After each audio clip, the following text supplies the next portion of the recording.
Hello, viewers. Good afternoon, good morning, and good evening from wherever you are. My name is Irumba Christine Lisa.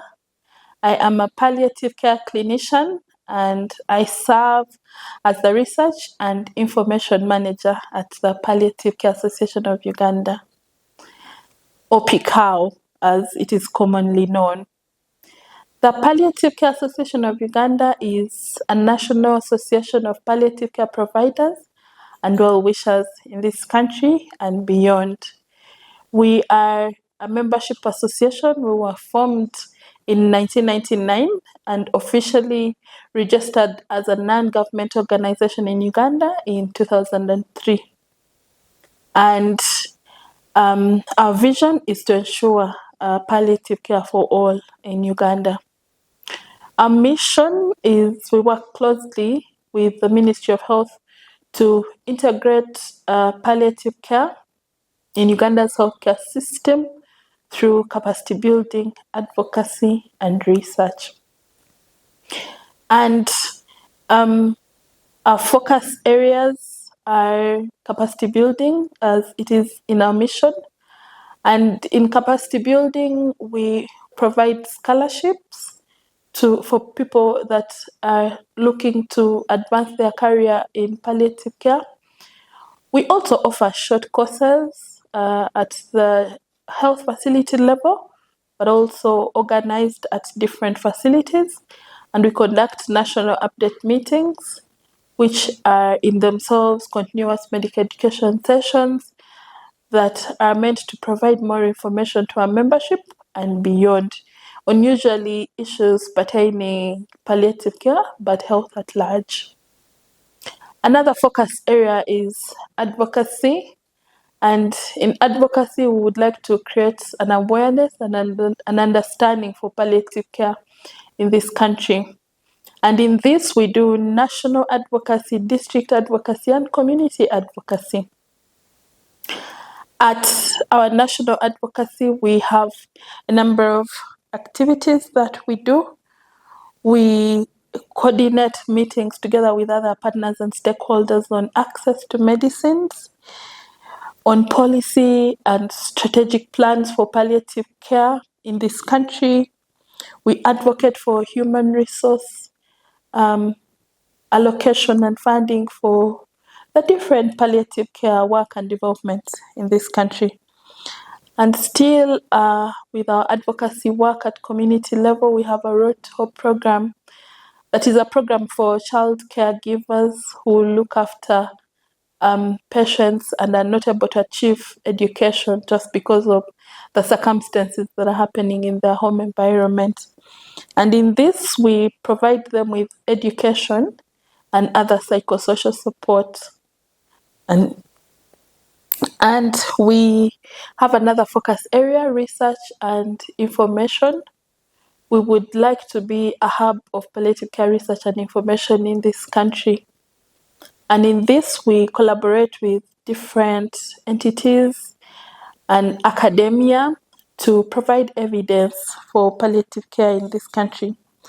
And we also have a number of activities that we conduct in this. We host the biggest cancer and palliative care conferences in the region, and where we bring like-minded people to share their latest research, good clinical practice, and other work that is pertained in those areas, and also learn from each other and have peer support and get constructive feedback on the different work that they are engaged in. But importantly, we offer research grants, which are meant to enable scholars and other people interested in building more evidence on palliative care in Uganda. In that, we worked with the Ministry of Health and supported them to come up with health management information system, or what they call HMIS tools that are specific for palliative care. These will support the different health facilities collect information on palliative care. That will be very important when it comes to policy, to decision making, at not just the health facility, but at national level, because we need the statistics, we need the information. And recently, we have developed a Pikau Cares app, which is a palliative care information app. If you need to know what palliative care is, or if you need to find an access point or a source point for palliative care, you can find it at the app. We also have a directory that can help the health workers do proper or appropriate referrals and networking. So with a directory, you can use it to know who is where, who is providing palliative care where across the whole country. Fourth focus area is governance, and in that we are a membership organization, yes, but we take leadership for palliative care and hospices, hospice work in this country. We have 10 regional branches of volunteers that support with coordinating of palliative care activities in the different regions of this country. And still in our governance, we are glad we have a good working relationship with the Ministry of Health, and we are happy that at the moment we have a palliative care and hospice division. So at least we have a place where we can easily reach and speak to about the different issues that are affecting us. And our last focus area is sustainability and resource mobilization. So we source for resources, but we hold different activities that support palliative care work in this country. As you will know, a lot of palliative care work is led by civil society. And so we raise funds in different ways. We have membership for our institution, and in that we have individual members, who can subscribe at just 20,000 shillings. We have life members who can pay 1 million, and they are a life member. And we have institutional membership. So an institution can subscribe like the over 30 other institutions that have subscribed.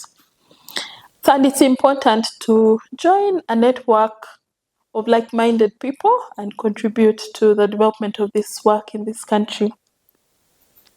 We also organize annual fundraising dinners, and this is an end of year activity where members get together to look at the year, but also raise funds for a different cause, and each year there is a cause.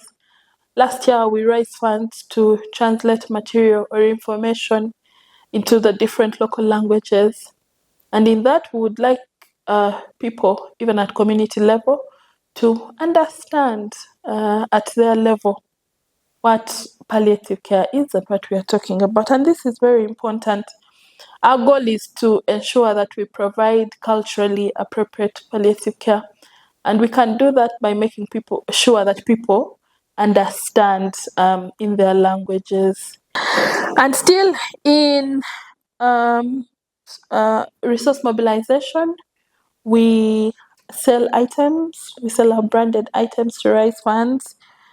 But another strong way we have is donation boxes. We've placed them at different stores, shopping malls, and community gatherings. So, and the cause for these donation boxes is to address treatment abandonment among children that have cancer. So it's a beautiful cause, and we've received positive feedback, and we hope we'll continue to receive support from you and your communities and friends. So that's briefly about PICAO, or Palliative Care Association of Uganda. And I'll now talk about what palliative care is, because most people think it's a big elephant.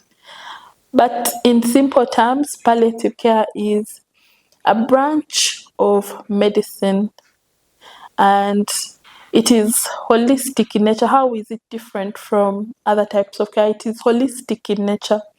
It looks at the physical problems, social problems, psychological problems, and spiritual problems. So in simple terms, palliative care is comfort care. It is care that it is aimed to address patients and their families that are experiencing health-related suffering.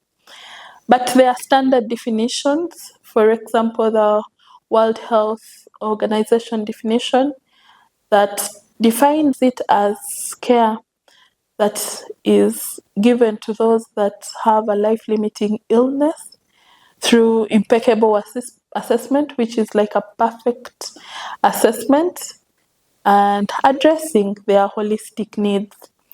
And in this, we do not just address the patient's needs, but their family as well and community where they live. So palliative care is the patient at the center, but the family and their community. And who do we target in palliative care? So we target, or palliative care can be given to somebody that has received a diagnosis that they have an incurable disease. And what are some of these incurable diseases? They are diseases like cancer, end-stage organ failure, diabetes, hypertension, and other genetic conditions like sickle cell disease. So the goal of palliative care is to improve your quality of life. Yes, you have this problem, but your quality of life can be improved and your needs can be attended to. So in palliative care, we never say there is nothing we can do for you. There is always something we can do for you. So there is always a message of hope that the palliative care provider will bring. They can hold your hand, they'll say it's well. They'll attend to the pain that you may have. They will attend to the other symptoms like nausea, vomiting that you might have. And they will attend to your social problems because when you're sick, there are other social issues around you that will be affected. You could lose a job, it could be education, it could be your marital affairs. And so the palliative care team can attend to that. It can be your thoughts, the fears, you don't know what will happen to you and your family, but also asking, why me? So palliative care is provided by a multidisciplinary team. It's not a one-man show. So a doctor has a role, a nurse, a clinical officer, a social worker, a chaplain, but also your neighbor, excuse me, also your neighbor who will say, good morning, how do you feel? So everybody has a role to play. In Uganda, palliative care is provided or in different modes. It can be given to you or you can receive it in hospital if it's integrated within the system of the hospital, which it is in Uganda and what we advocate for. It can be either an outpatient clinic or inpatient if you are admitted. You can receive palliative care from a hospice or a palliative care providing organization. And these are located across the whole country. There are, I think, up to 13 in the different regions. And at these facilities, a lot of them will promote home care because when the patient is sick, they are in the comfort of their home. In the hospital, you will go to receive the treatments that you need then, but normally healing and recovery will continue to take place in the home. So we advocate for home care. The hospice will come and see you at home and provide you with the medical care, and the teams will continue to see you refill your medicines, but also talk about the other holistic aspects. But sometimes they can meet you along the road in case the geography of your home doesn't enable them to reach you. They can find you at least at a church or a place that's closer to your home at the roadside, and as another mode. And when is palliative care provided? Palliative care is provided at the point of diagnosis. So as soon as your diagnosed with a life-limiting illness, palliative care should be introduced. However, the amount of palliative care that is given is different along the different stages of the disease. So once you receive a diagnosis, usually it is minimal, but as the disease advances through towards the end of life, then the amount of palliative care you receive is even much more. And then you might also require specialists in palliative care. So to come to research in palliative care, why do we advocate for research in palliative care? So it's very, very essential and important that we know where we are, to know where we've come from, where we are, and where we're going. So facts, figures, evidence are all very key. So some of the latest research tell us that only 11% of people who need palliative care only 11% of people have access to palliative care out of over the 500,000 of people from the recent census that, So with the research, we are able to know what is the problem and how far can we go. But the research also promotes resources, policy formulations, capacity building and training. It informs practice and different things. And as at PICA, we are doing a lot to ensure that there is evidence for palliative care and in this work that is being done. So we encourage people to do research. We are offering research grants, and we also have a research agenda. So for people that, do not know what they can study about, we have areas of interest, and you can find those all on our website at picauganda.org. We have organized quite a number of podcasts. We want to continue sharing information on palliative care. We want to make palliative care famous. We want to make palliative care known. We want people to find these services. We want Ugandans who have any form of serious health-related suffering to be able to have a good quality of life together with their families. So we have organized a number of podcasts on policy and regulations. You'll hear from our Ministry of Health and other line ministries. We have organized podcasts on access to medicines, particularly pain relief medicines.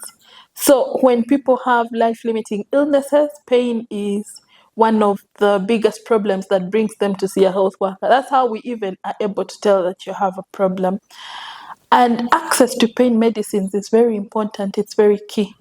So we've organized a podcast on access to medicines with a particular interest in pain relief medicines and specifically oral liquid morphine. This is very important for our country, also because that recently our president signed the bill and it's now an act on the narcotics and psychotropic substances. This is important because palliative care providers were still catered for. They're able to still continue providing these medicines to children and adults that need them when they need them. We've organized, we will have a podcast on service delivery, particularly in cancer care. We all know that cancer is an emerging, not just health, but public health problem and concern in our country. There is a lot of children and adults that have cancer. So you'll hear from the different experts about cancer, the risk factors, and what you can do to prevent this or actually seek care and be diagnosed or screened early. Another podcast will be on children and navigation. We all know that children and adolescents are very special. They're not young adults, they're children and they are adolescents. So we'll be talking about how they can navigate through the healthcare system, especially when they have cancer. So somebody who is not in the city center can understand, if I'm in the village, how do I come to a service point where cancer is being treated and get care? You will hear from the retired experts. Old is gold, so they'll be sharing their experiences, their lessons, and also posing or making recommendations that we can look at to improve the care, palliative care that we love a lot. You'll also hear from legal support and human rights perspectives. Palliative care is described by the World Health Organization and other international bodies as a human right. So you'll hear about perspectives of the legal practitioners and other stakeholders in the human rights section.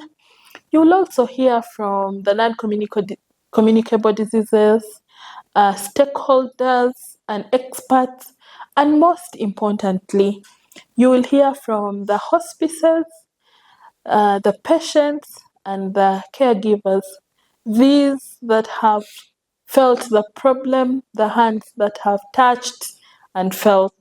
And we hope that these voices will be able to amplify the pain management and end health-related suffering in Uganda. And importantly, at the Palliative Care Association of Uganda this year, we are commemorating 25 years.